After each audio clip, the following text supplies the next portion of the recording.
बिस्मिल्लाहिर्रहमानिर्रहीम, अस्सलाम वालेकुम। You watching silly point. मैं हूं आसिफ खान और पीएसएल का ये स्पेशल प्रोग्राम की सीरीज़ हम आपके लिए लेकर आए हैं।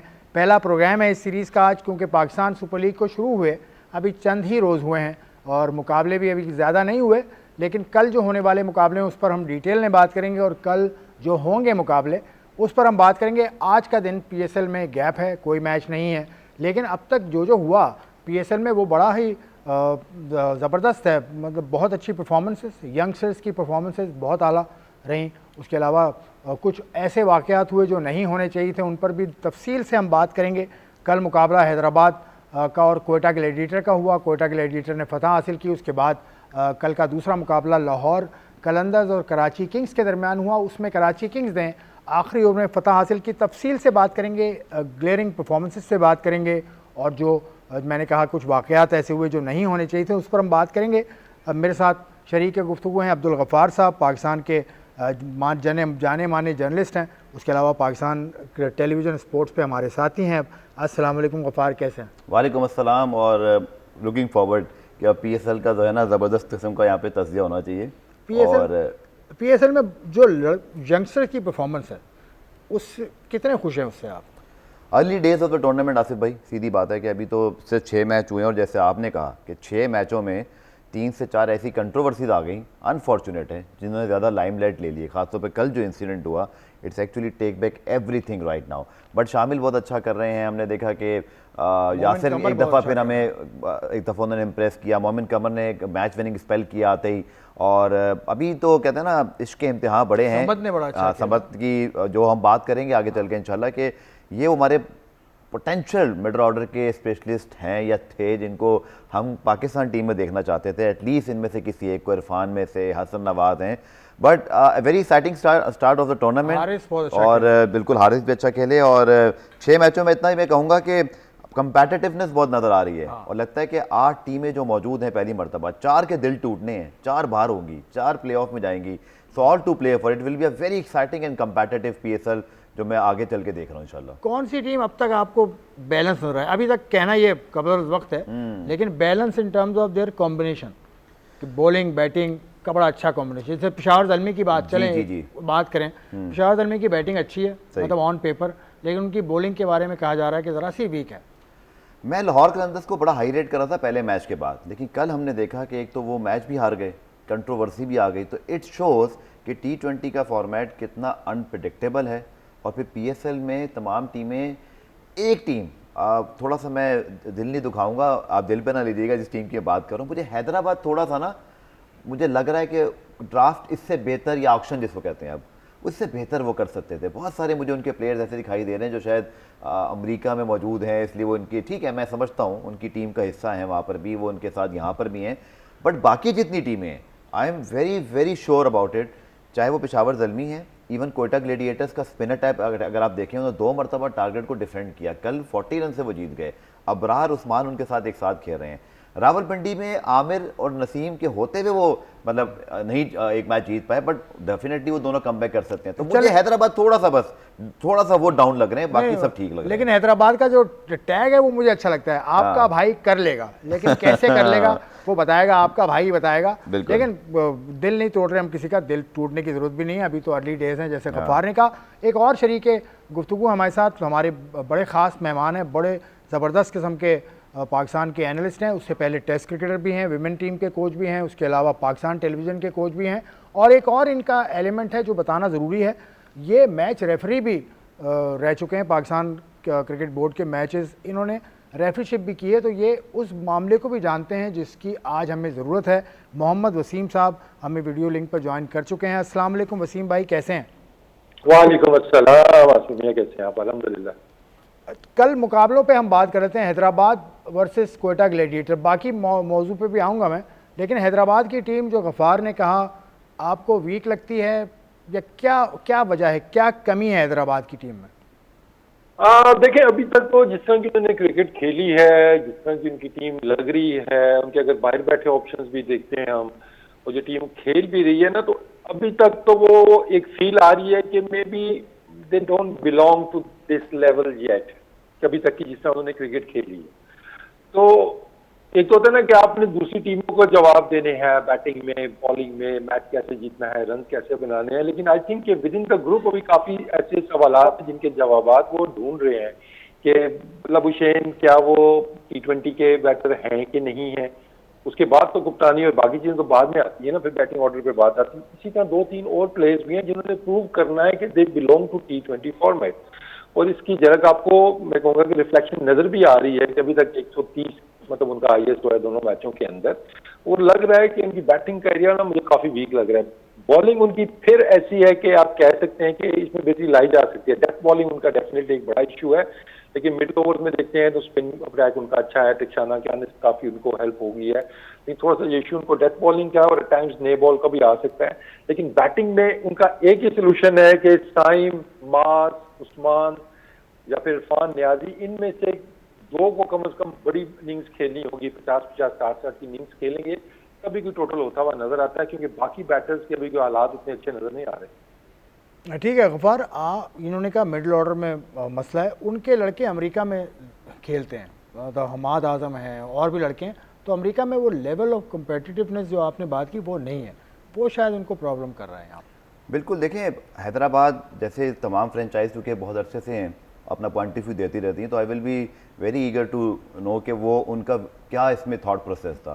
क्योंकि देखें आपने भी बड़ी सही निशानदेही की, वसीम भी बात कर रहे थे कि ऐसे लग रहा है, बिल्कुल क्लियरली लग रहा है कि जो शीट है ना उस पर देख कर आप उनका स्क्वाड देखते हैं आसिफ भाई, क्लियरली नज़र आ रहा है ऑक्शन में इससे बहुत बेहतर चॉइसेस उनके पास थी, बट उन्होंने अपनी जो अमेरिका वाली टीम है उसके साथ ही बहुत सारे प्लेयर्स को लिंक कर दिया है। अब आगे चल के वो CPL में भी टीम लेंगे, उसमें भी अगर ये टीम ले गए तो पता नहीं और क्या प्रॉब्लम होगी। मेरा ये ख्याल है कि अब जैसे वसीम ने कहा कि बहुत लिमिटेड हो गई उनके लिए ऑप्शंस, उनके पास मास थोड़ा सा आउट ऑफ फॉर्म, साइम है वो थोड़ा प्रेशर है, लेकिन उनके पास मुझे ऑन पेपर आसिफ बाकी टीमों के पास देखें ना, आप बहुत सारी टीमों की मिसाल ले सकते हैं। हमने पेशावर ज़ल्मी की बात की कि बॉलिंग अगर चलें उनकी वाकई अभी उसमें ट्वीक हो सकती है, बट अगर आप देखें तो धानी नहीं खेले अभी, उनके पास नाहिद राना भी खेले नहीं हैं, बट मुझे बैटिंग में कम से कम हैदराबाद, बिल्कुल मैं वसीम से एग्री करता हूँ, ऐसे कोई ऑप्शन दिखाई नहीं दे रहे। ऐसे लगता है कि जैसे हमाद आजम, शयान जहांगीर, हसन खान इज़ कैपेबल, उसके अंदर ये टैलेंट है, बट मैं अब ये कहूँगा कि ऑक्शन का डे, वसीम भी फ्रेंचाइज क्रिकेट के साथ बहुत काम कर चुके हैं, वो आपका मेक और ब्रेक डे होता है सर। आप जो बोते हैं ना उस दिन वो पूरा सीज़न काटते हैं।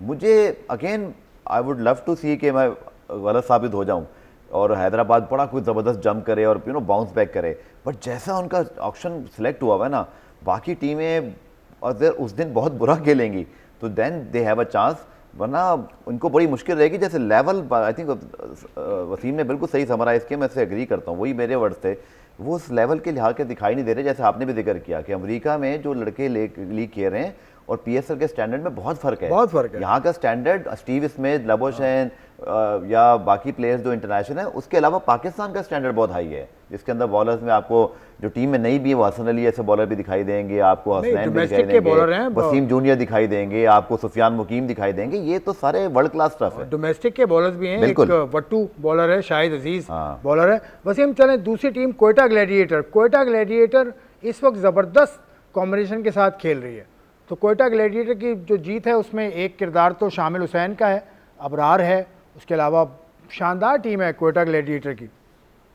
हाँ, स्पेशली अगर हम उनकी बॉलिंग यूनिट देखते हैं तो वो तो तगड़ी नजर आ रही है, क्योंकि उस्मान और अबरार तो फिर एक दफा उसने प्रूव किया है कि he is the best white ball spinner in the country. उसने बार बार ये चीज प्रूव किया और एक दफा फिर उसने यही शो किया है। तो अबरार के होते हुए, उस्मान के तारिक के होते हुए, तो उनका जो स्पिन डिपार्टमेंट है ना, वो तो बाकी टीमों से मतलब वो अपार्ट नजर आता है, बहुत तगड़ा वो नजर आता है। इसी तरह मिडिल ओवर्स और डेथ बॉलिंग में भी उनको इतने मसाइल नहीं है, क्योंकि अहमद दानियाल उनके पास है। थोड़ा सा जो मुझे इशू आ रहा है कि जहाँ पे इनको पावर प्ले के अंदर अनलेस कि वो अबरार के साथ ही जाएं, जो कि एक सेंसिबल मूव होगी और एक तरफ से पेसर लगे, अदरवाइज अगर पेस ऑप्शन से वो जाएंगे तो नए बॉल से थोड़ा सा स्ट्रगल करते हुए नजर आते हैं उनके बॉलर्स।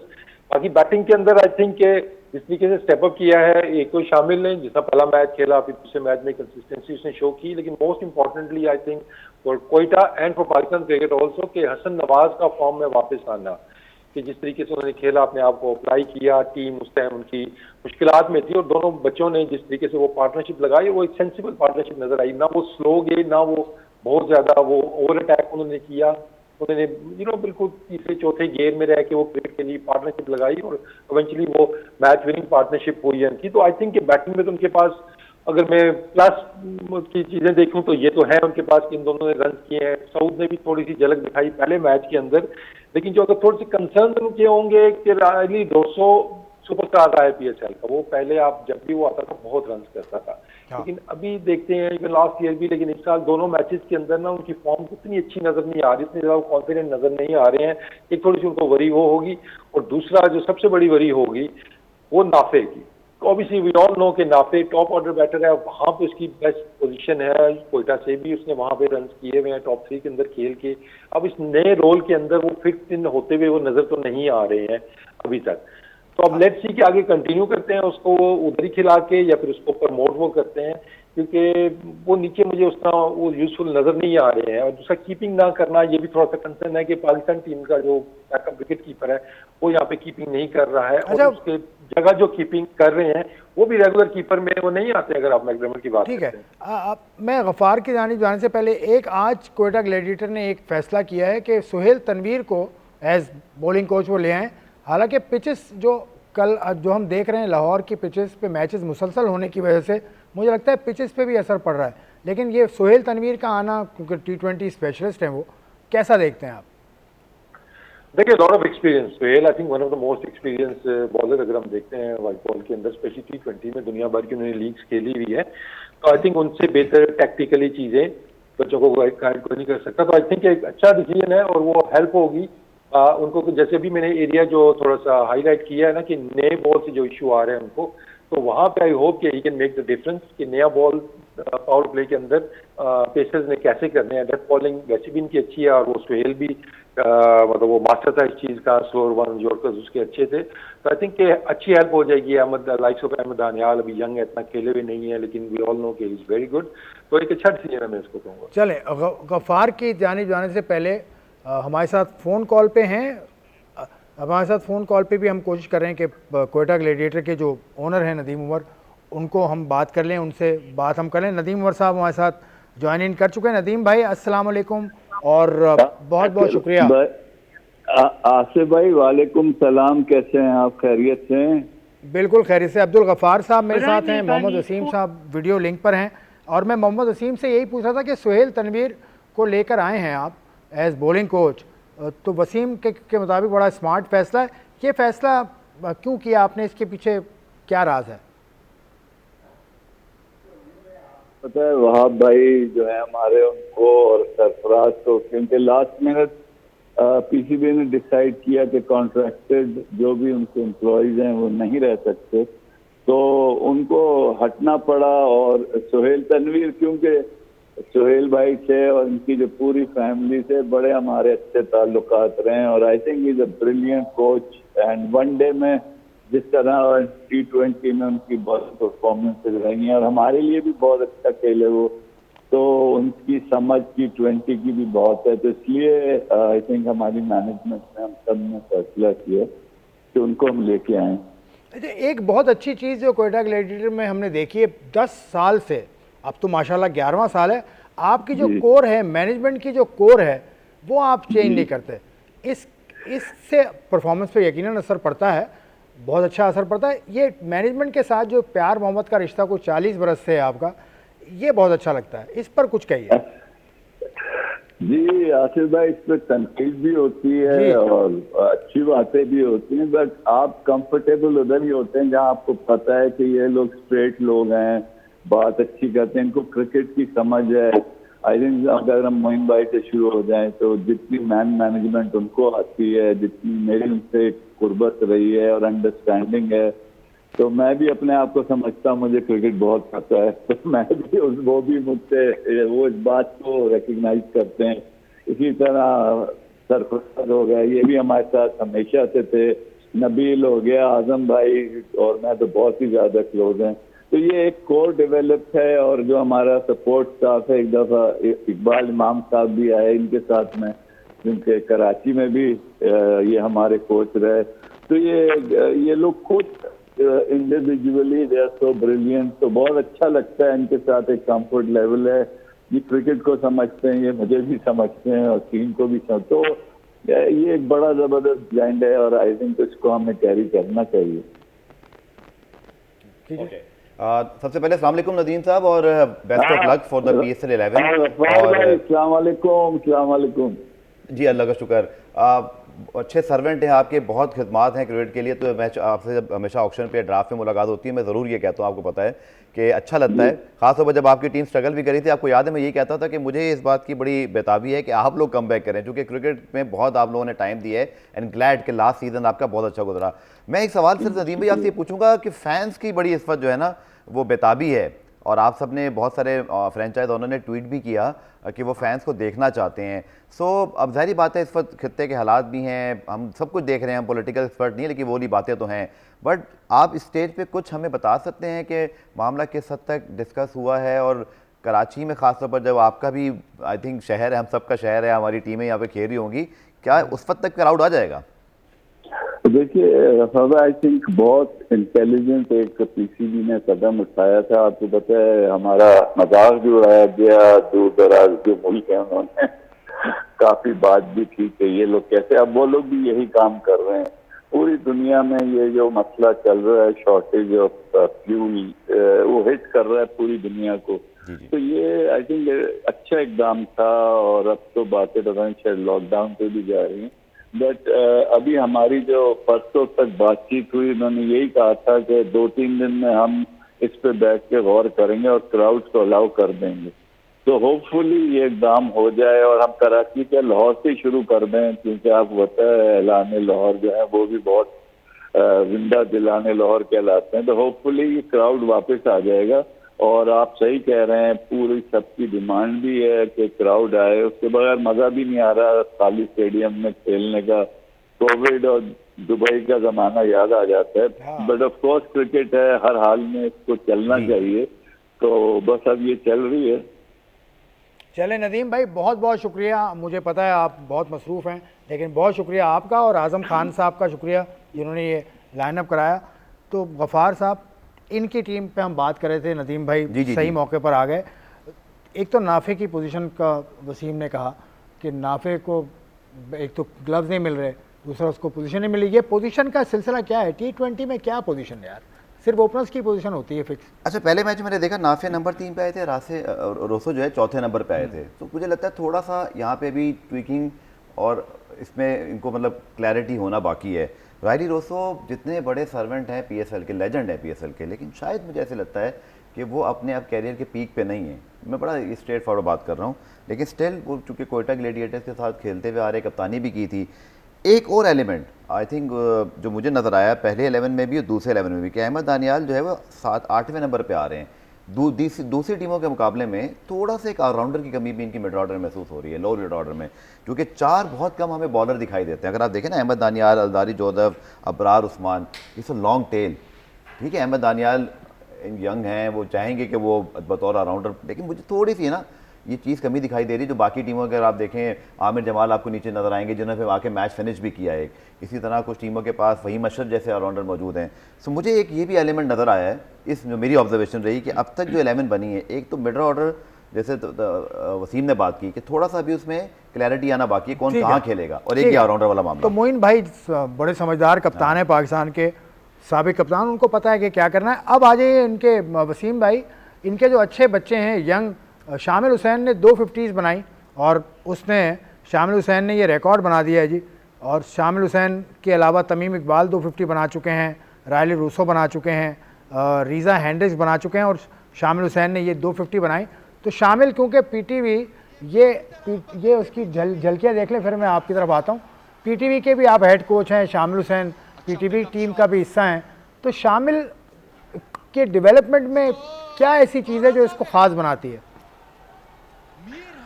देखिए, एक तो जो सबसे जो अच्छी चीज, ऑब्वियसली हमें तो पहले से थोड़ा आइडिया था, लेकिन ऑब्वियसली अभी जब जिन लोगों ने उसको नहीं देखा हुआ था ज्यादा या जितना नहीं जानते थे, तो जो भी पाकिस्तान टीम में जब वो गए, परफॉर्म नहीं किया और वापस आए, और उसके बाद आपको पता ही है कि नेक्स्ट एपिसोड क्या चला था।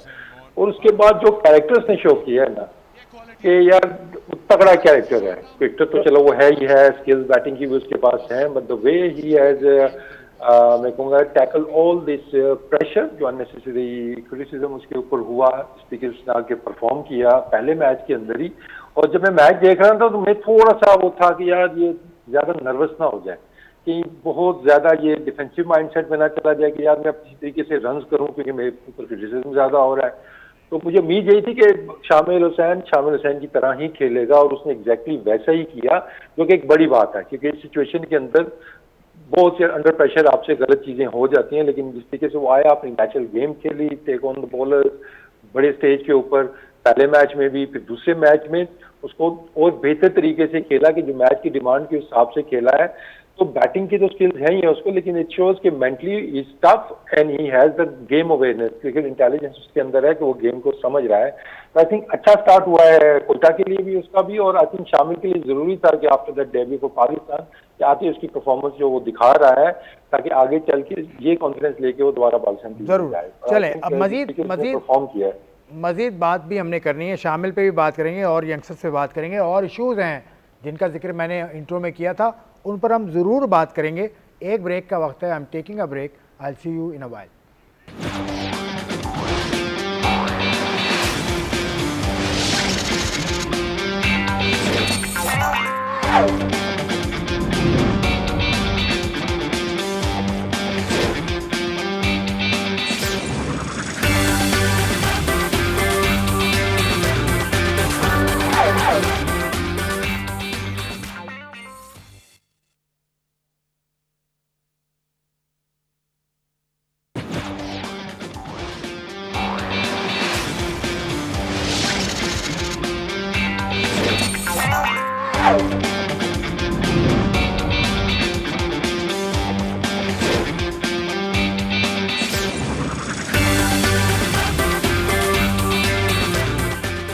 स्ली पॉइंट में एक मरतबा फिर खुशामदेद, हमारे साथ आप जुड़े में आपका शुक्रिया। इससे पहले सेगमेंट में नदीम उमर साहब हमारे साथ थे, आज अब्दुल गफ़ार साहब हमारे साथ हैं, मोहम्मद वसीम साहब साथ हैं। शामिल हुसैन की परफॉर्मेंस पे बात हो रही है क्योंकि ये यंग है और ये one of the young players है। इसके अलावा मोमिन कमर भी है, उसके अलावा और भी बच्चे हैं जिन्होंने परफॉर्मेंस दी है या दे रहे हैं या देंगे इंशाल्लाह। शामिल हुसैन की प्रेस कॉन्फ्रेंस एक हुई थी पहले मैच के बाद गफ़ार, तो उस पर उसने जवाब दे, उसकी टेक्निक पे बात हुई तो उसने जवाब दिया जो कि कुछ हल्के सोशल मीडिया पे या मीडिया के जी उसको बुरा मान रहे हैं कि ऐसा एटीट्यूड नहीं होना चाहिए। आप PSL हमारा अपना ब्रांड है, ये बच्चे सारे हमारे हैं, थोड़ा हम सबको ये देखना चाहिए कि एक लड़का पहले ही तनकीद का शिकार हुआ, उसका पहला सीरीज़ था और हमारे यहाँ बड़ा हॉस्टाइल किस्म का मिजाज होता है। मैं थोड़ा सा लोगों से ना अपील करूँगा, ये सिर्फ शामिल के लिए नहीं है, लोगों ने नहीं किया, ये मीडिया। एक बात कह रहा हूँ, सोशल मीडिया, मतलब फैंस कह लें, एस क्रिकेटर्स कह लें, मैं ये कहता हूँ थोड़ा सा ना यंग बच्चों को मार्जिन दिया करें। अब उसने परफॉर्मेंस दे दी तो उसकी प्रेस कॉन्फ्रेंस डिस्कस हो रही है, आप उसकी टेक्निक पे पहले बात करें तो उसने रन्स करके दिए। यस, ये ज़रूर बोलें जो मैं भी बोलूँगा कि अभी आगे उसके और इम्तिहान आएंगे, अच्छे फास्ट बॉलर जब उसको शॉर्ट पिच करेंगे। यही मसला हमें बांग्लादेश में दिखाई दिया था, थोड़ा सा वहाँ पे हमें ये देखना पड़ेगा शामिल कैसा परफॉर्म करता है, but that is a fair point. But उसने ये कह दिया, वो कह दिया, वो कैसे आ गया। आई थिंक इन बातों से ना हमें आगे निकल जाना चाहिए। मैंने ये देखा है दुनिया भर में कि जो क्रिकेटिंग फैमिली से बच्चा आता है या अगर किसी वेल नोन आदमी का अगर वो फैमिली से है तो लोग इसको अच्छा समझते हैं, वो ऐसा नहीं कहते कि कोई मसला है, लेकिन हमारे यहाँ बहुत नेगेटिव हो जाता है। मार्श के बच्चे खेल रहे हैं, स्टीव मार्क पत्नी कैसे इकट्ठे खेल गया, ऑस्ट्रेलिया में थे, पाकिस्तान में होते तो एक भाई बार होता। रिकी पॉन्टिंग का बेटा भी खेल रहा है लेकिन लेवल पे नहीं आया। शेख मोहम्मद की मिसाल देख लें, मैं दुनिया भर में बात कर रहा हूँ, सचिन का बेटा खेल रहा है, शिव नारायण चंद्रपॉल का बेटा भी टेस्ट मैच शायद खेला नहीं खेला लेकिन वो भी लेवल पे खेला है। नबी का बेटा साथ खेला। मेरा सिर्फ ये कहना है कि थोड़ा सा यंग बच्चों को ऑन करें हम सब, ये हमारा ही प्रोडक्ट है, ये हमारे, ये क्या पाकिस्तान जूनियर लीग से शुरू नहीं हुआ था इसका सफ़र? ऐसा तो नहीं है ना कि अभी 6 महीने पहले रन किए हैं अचानक टीम में आ गए। उसके मुतालिक पढ़ें, थोड़ा सा लोगों में कहूँगा पढ़ा भी करें, तो देखा करें, बजाय इसके कि सिर्फ एक ट्वीट नजर आ गया जी फलाने का बेटा तो लो जी शुरू हो जाओ, पहले रिसर्च कर लें। और उससे कोई ऐसी बात नहीं कि मेरा ख्याल है थोड़ा सा देखें मार्जिन, हम उसको ये भी देता हूँ जाते जाते कि वो यंग है, अभी सीखेगा, इससे सीखने दें, बहुत ज़्यादा तनकीद ना करें, इससे हमारे बच्चे कप्तान भी रहा है, जूनियर लेवल पे पाकिस्तान का कप्तान रहा है। अभी शाहीन्स की टीम अबू धाबी गई थी, उसमें कप्तान थे। वसीम भाई आपसे भी जानना चाहूँगा क्योंकि आपने इस बच्चे को करीब से देखा है, प्रेस कॉन्फ्रेंस पे उसकी तनकीद हो रही है कि उसने बड़ा एग्रेसिवली जवाब दिया, आपको यकीनन पता होगा, तो इसका एटीट्यूड के हवाले से बताइए, कैसे एटीट्यूड का बच्चा है ये? भाई यार देखिए, तनकीद तो खैर हम हर चीज पे कोई ना कोई नुक्ता तो निकाल ही लेते हैं। कोई भी प्रेस कॉन्फ्रेंस होती है उसके पॉजिटिव्स भी होते हैं, नेगेटिव्स भी होते हैं।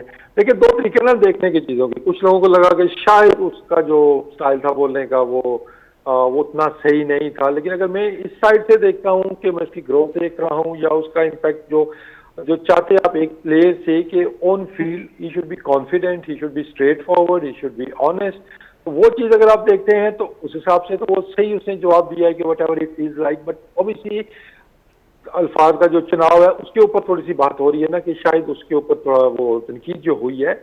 अगेन जैसे भी गफार ने कहा है, एक तो बच्चा है अभी, still very young, he will learn, अभी क्रिकेट के साथ साथ बाकी चीजें भी सीखेगा वो।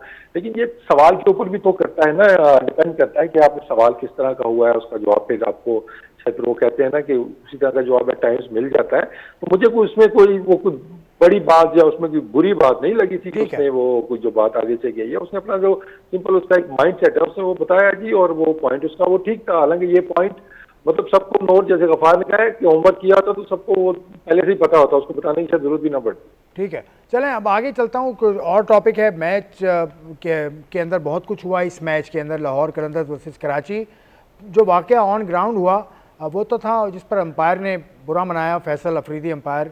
उन्होंने बिल्कुल रूल्स को देखते हुए बॉल को चेंज किया। The charge was on Fakhar Zaman के बॉल टेम्पर किया उन्होंने। उसकी फुटेज भी पूरे जगह आप देख रहे हैं। ये फुटेज, ये आप फुटेज पहले देखिए। शाहीन अफरीदी हैं और शाहीन अफरीदी के साथ फ़खर जमान खड़े हैं।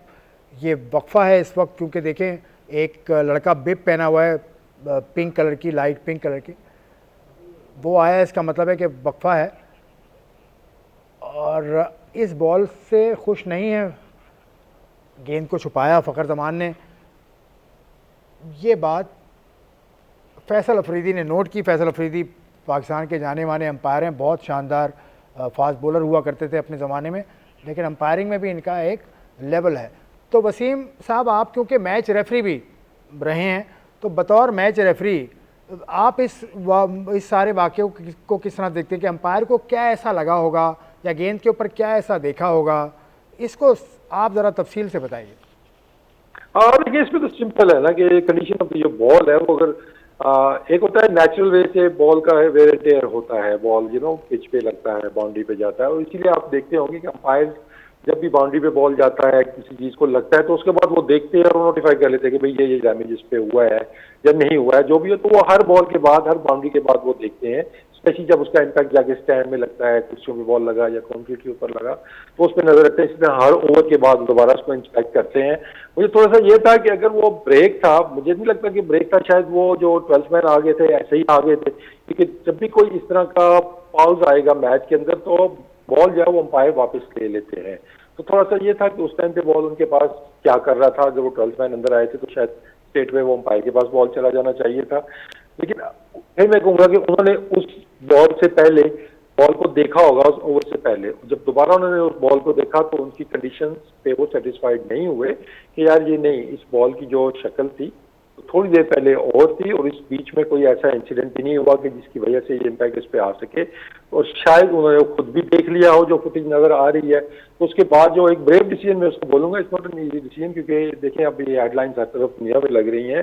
अनफॉर्चुनेट इवेंट है, मैं कहूंगा कि नहीं होने चाहिए इस तरह के इवेंट्स। अभी देखते हैं इसका आउटकम क्या होता है। अभी तो आई थिंक उन्होंने वो एडमिट नहीं किया है ठीक है, वो चार्जेस को, वो हियरिंग में जाएंगे, लेकिन नहीं होने चाहिए इस तरह के। वसीम भाई, आपसे मैं तफसील से बात करूंगा। आपको एंगल मैच रेफरी की आपको एक्सपीरियंस है, साबिक क्रिकेटर भी आप हैं, कोच भी आप हैं।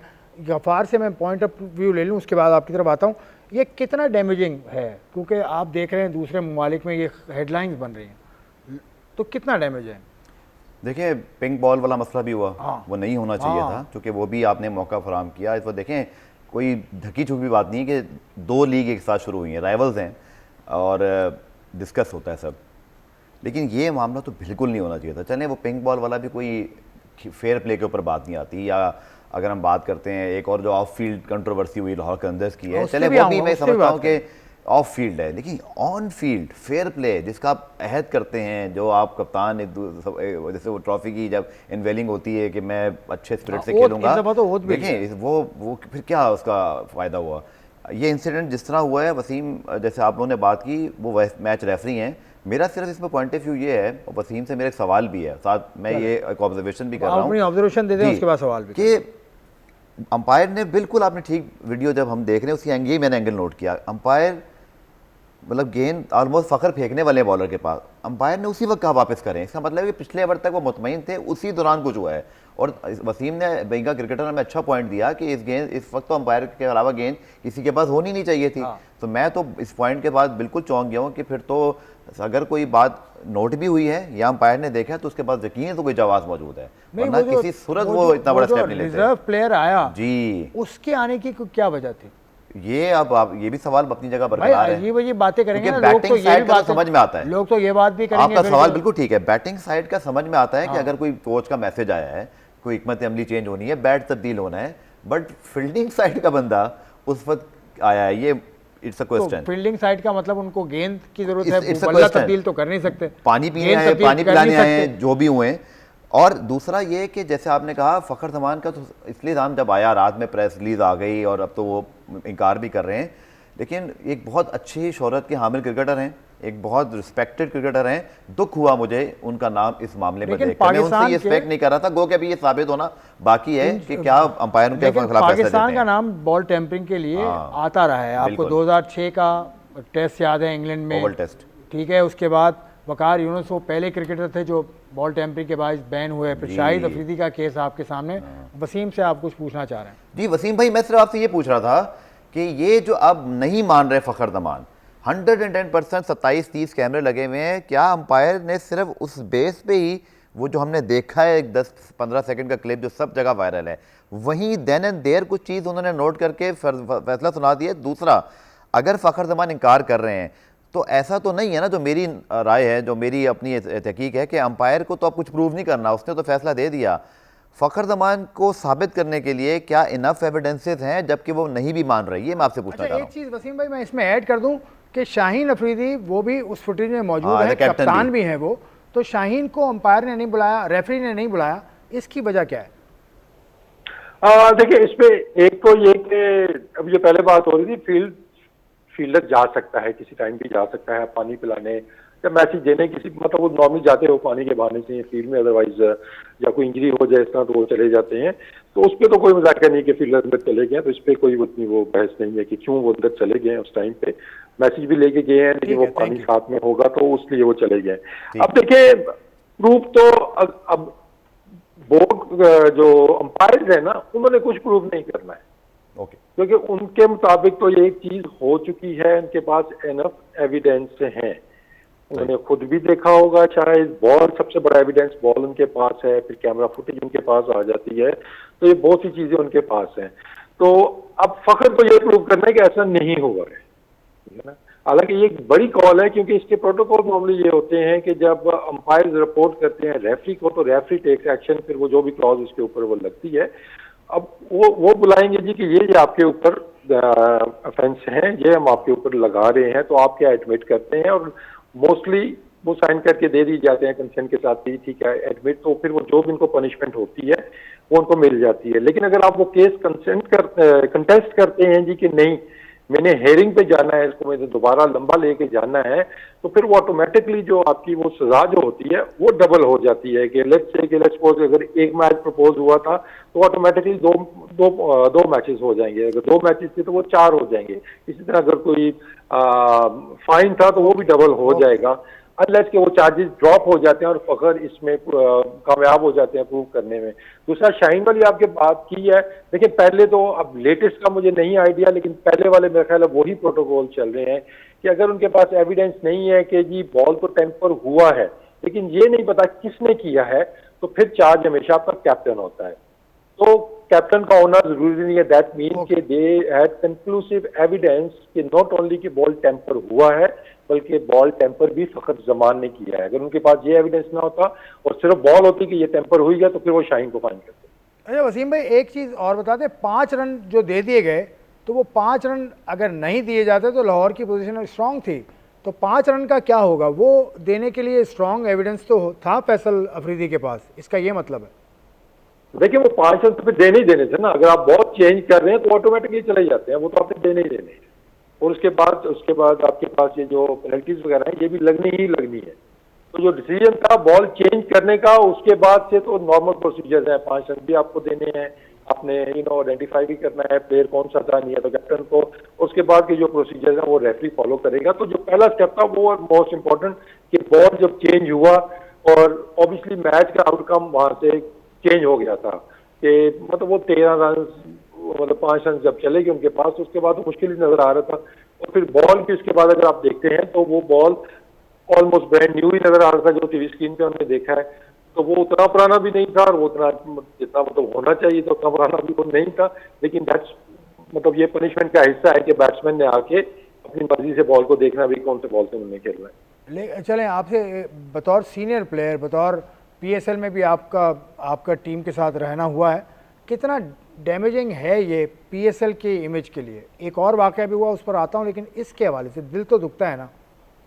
देखिए लेट्स होप, अभी मुझे उम्मीद है कि शायद इसका मतलब कि एविडेंस इसका का निकल आए कि ऐसा कुछ नहीं हुआ है, कोई गलत फहमी हुई है। लेट्स होप, जिसके चांसेस मुझे कम नजर आ रहे हैं। देखिए damages are not only for PSL बल्कि पाकिस्तान के लिए, क्योंकि इस टीम के अंदर जहाँ पे ये हुआ है और उस टाइम पे जो लोग प्रेजेंट थे, चाहे वो शाहीन है, हारिस है, उसके बाद फखर जमान है, ये करंट हमारे प्लेयर्स हैं। एक तो कैप्टन हमारे एक फॉर्मेट का भी और दूसरा मोस्ट सीनियर प्लेयर्स के अंदर आते हैं, तो ऑब्वियसली अच्छा है कि मैं नहीं पाकिस्तान क्रिकेट का इसके ऊपर जाएगा।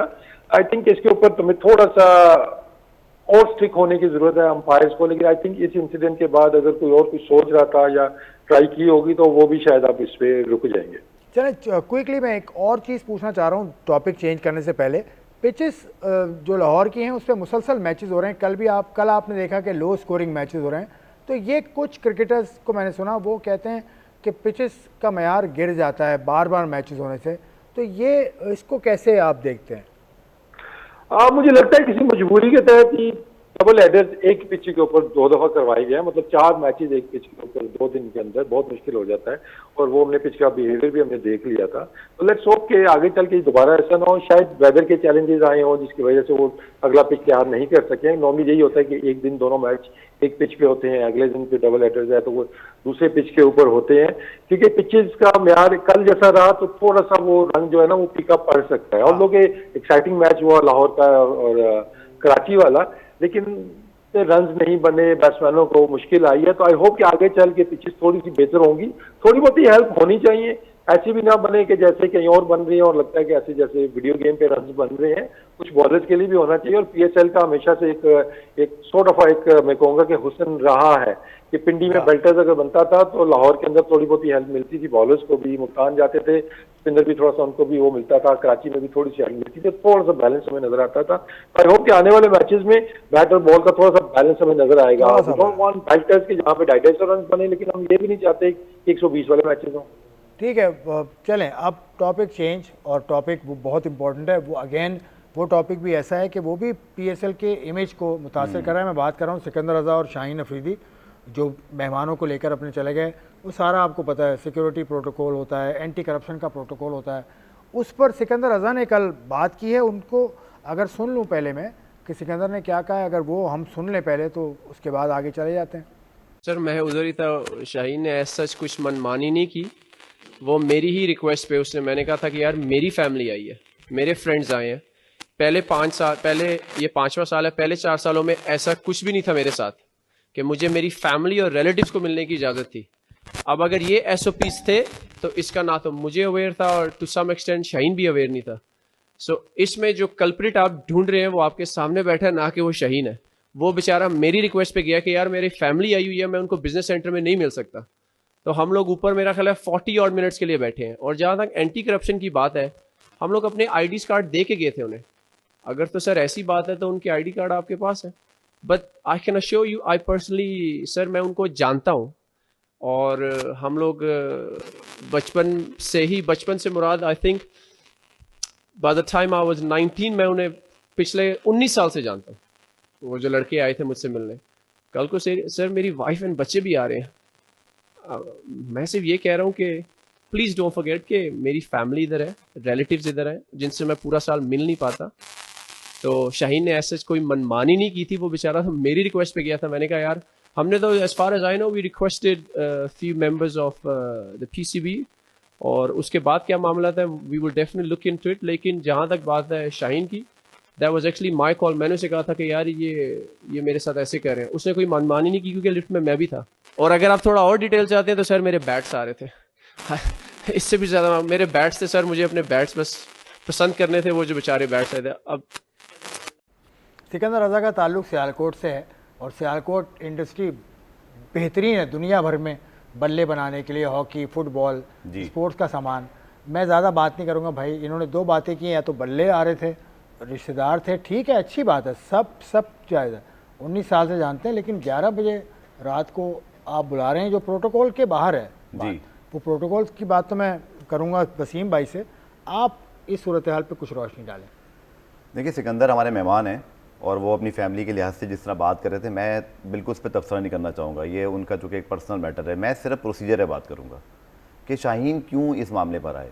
ये उनका काम नहीं था, वो मैनेजर से बात करते, मैनेजर सिक्योरिटी से बात करता ताकि एक प्रोसीजर यहाँ पे फॉलो होता। ये तो वही बात होगी ना कि शाहीन ने, आपने शाहीन को कहा तो शाहीन ने जब मामला किया तो शाहीन, आपने गलत आदमी को ये काम कहा, मेरा ये राय है। ये काम शाहीन का नहीं था, कप्तान है, उसको क्रिकेट पे फोकस करने दें। ये छोटे मोटे जो इस तरह के मामला हैं इसमें मैनेजर और आपके जो दीगर स्टाफ है, और ये अगर कह रहे हैं कि मुझे या इवन शाहीन को भी नहीं पता था, तो ये तो फिर और जिम्मेदारी आ जाती है मैनेजमेंट की। वो पीसीबी के ऊपर भी आती है, फ्रेंचाइज पे भी आती है कि अगर कोई प्रोटोकॉल अब चेंज हुआ है या उसको फॉलो किया जाना चाहिए था तो प्लेयर्स की नॉलेज में क्यों नहीं था। हमें तो ये बताया जाता है ना कि फलानी चीज़ की भी लेक्चर दिए जा रहे हैं, मीटिंग होती है एंटी करप्शन की भाई, एक चीज़ बताई जाती है। अब आप देखें ना कि इस मामले पर जो सिक्योरिटी है उसने बाकायदा खत लिख दिया और ये मामला ऑन रिकॉर्ड आया। Anti corruption and security unit होता है, ACSU, anti corruption and security unit, तो ये दोनों चीजें लिंक्ड है। मैं सिर्फ इतना कहूंगा कि चले उस वाले मामले पे जो ऑन फील्ड हुआ, इस मामले पे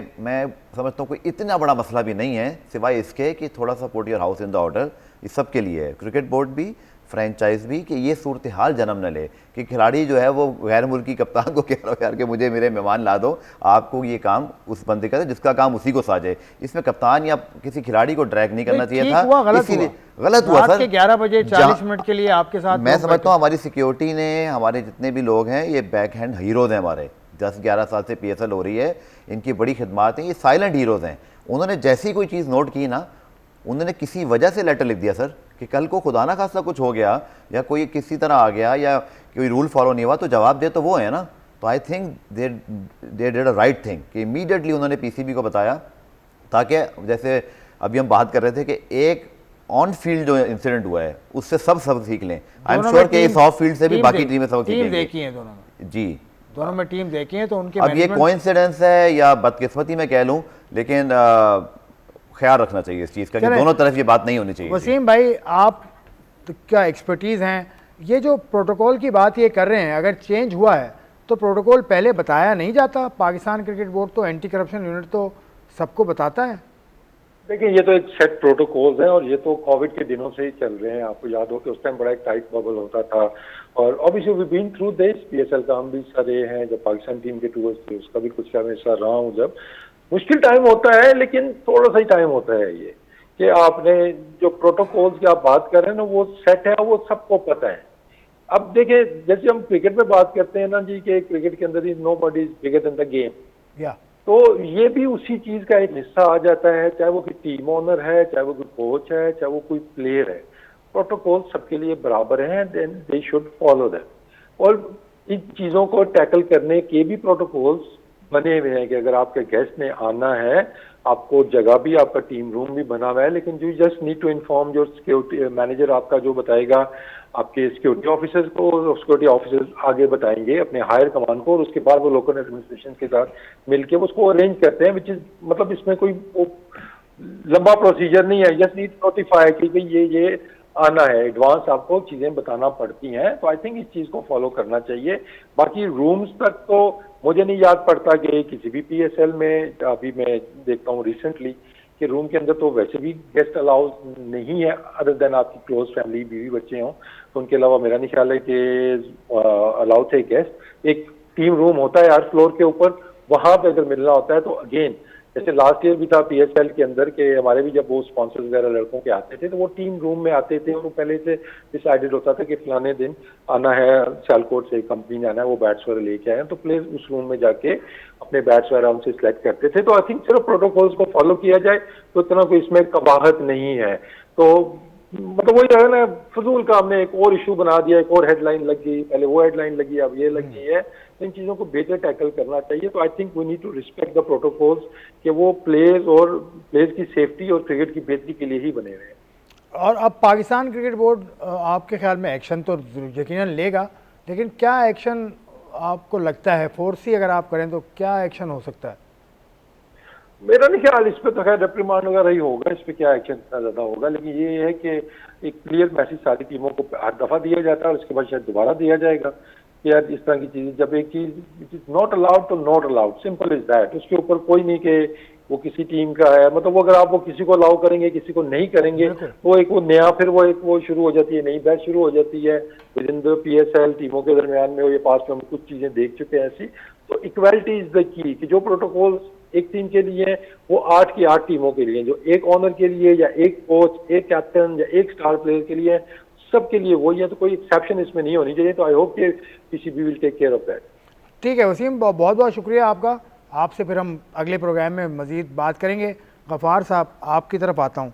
इस ये वसीम कह रहे हैं कि इतना ज़्यादा होना नहीं चाहिए, लेकिन इन मतलब ऐसा छुपा के या कंसील करके या कुछ बताया तो जाएगा इनको, क्योंकि मोहसिन नकवी साहब चेयरमैन है, वो उन्होंने डिसिप्लिन पे समझौता करते मैंने उनको देखा नहीं। बिल्कुल, जैसे वसीम चूँकि टीम के साथ रहे हैं, उनको पता है, एक एक्सपीरियंस मेरा भी माजी का रहा है कि 100% जो है वो एक दफ़ा फिर एक सर्कुलर निकला होगा। आजकल व्हाट्सएप का दौर है तो तमाम जो व्हाट्सएप लाइजन ऑफिसर हैं, मैनेजर्स हैं, सिक्योरिटी वाले हैं, उनको डेफिनेटली दोबारा से एक रिमाइंडर किया होगा कि दिस इज़ द प्रोटोकॉल, आप ये नहीं कर सकते। बात मेरे ख्याल में किसी और इसको बढ़ाना नहीं चाहिए, क्योंकि चले एक मैटर था। अच्छी बात मुझे ये भी लगी इन दोनों मैटर्स में जो बहुत इंपॉर्टेंट है, वो अंपायर को भी क्रेडिट जाता है और यहाँ पर पुलिस डिपार्टमेंट को भी, कि दोनों चीज़ें रिपोर्ट हुई।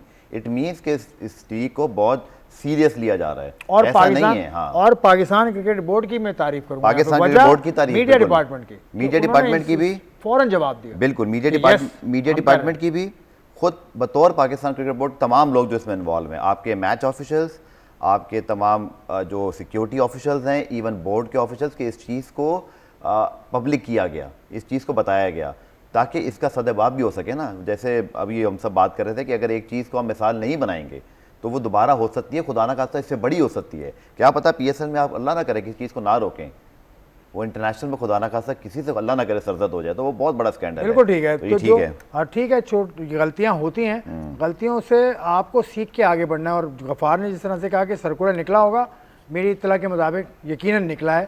सर्कुलर ना सही, लेकिन उनको तंबी एक रिफ़्रेश कर दिया गया है पाकिस्तान क्रिकेट बोर्ड की जानिब से, पाकिस्तान सुपर लीग की जानिब से। आज के प्रोग्राम से बस मैं इजाज़त चाहूँगा, आपसे काफ़ी कुछ हमने डिस्कस किया। इजाज़त दीजिए, अगले प्रोग्राम में फिर होगी मुलाकात। खुदा हाफ़िज़।